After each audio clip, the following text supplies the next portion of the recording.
Welcome to another episode of the American Dream TV. I'm your host and lifestyle expert, Carl Hawthorne. Today we're going to be in Canton, Georgia in the River Green neighborhood. This neighborhood is very special to me because I helped design and build this neighborhood with John Whelan Homes. It is situated in the North Georgia mountains and along the Etowah River with thousands of acres of untouched core property. Also, we're going to see a great event supporting our pet rescues in Central Park. Let's go over there and take a look. I'm so excited today as I get to meet someone that is put together BC comic strip. I grew up this when I was little and I still read it today, and the grandson of the guy who actually started BC Comics is with us today. Mason. Hi. How are you? Very good. Can you tell me a little bit about the comic strip and how you got involved with it with your granddad? Yeah, I draw both BC and the Wizard of Id, and I've been drawing BC since 2007. My grandfather and I were very close with me growing up. He was my mentor as an artist. And when he passed away, I was working in animation. So I came back, took over BC first, and then eventually followed up with the Wizard of Id.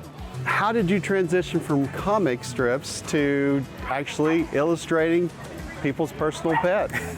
Well, we came up with this idea. There's a lot of dogs in the strip, and I've gotten so fast at drawing dogs because I do it every day. So I thought, well, it's perfect for something like this. People can bring their dogs over. I'll do my best to capture the personality of their dogs, and we'll see how it goes. Last year we tried it, and it was a hit. Well, great. Well, I'm so excited to see some of your artwork today for some of the dogs that are going to be here, and it's been a pleasure meeting you. It's a pleasure to meet you too. I'm with Julie here today with Amazing Mutts and Wiggly Butts, a rescue organization. Julie, why did you start this organization?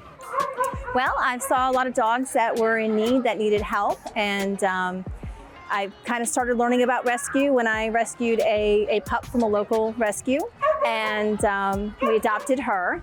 So we started fostering for a couple of different rescues and learning all about rescues and what they do and what they don't do, and we ended up a couple years later starting our own rescue in August of 2021. We try to pull those dogs that need us the most.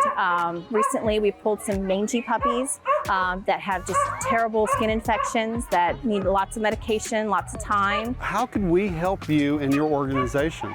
Adopting would be great versus going out and purchasing dogs. That's one important thing to do. Offering to foster, offering to take that baby in and get it help that it needs and teaching it how to be in a home.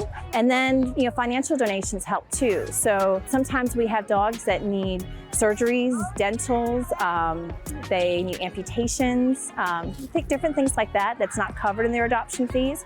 And so, donating a little here and there to kind of help with those definitely is very appreciative. Well, thank you so much for everything you do for our community, for our furry friends. We greatly appreciate it. I'm with Brannon here today. He was our former activities director for River Green and helped facilitate bringing this event to life several years ago.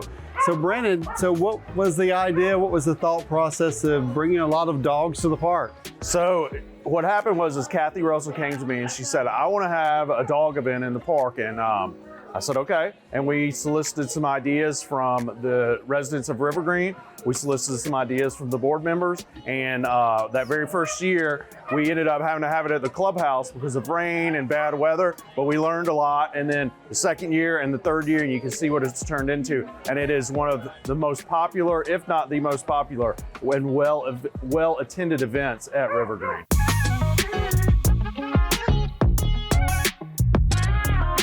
This is a perfect example of community coming together for some great causes and for great entertainment. I'm your host, Carl Hawthorne. See you on the next episode of American Dream TV.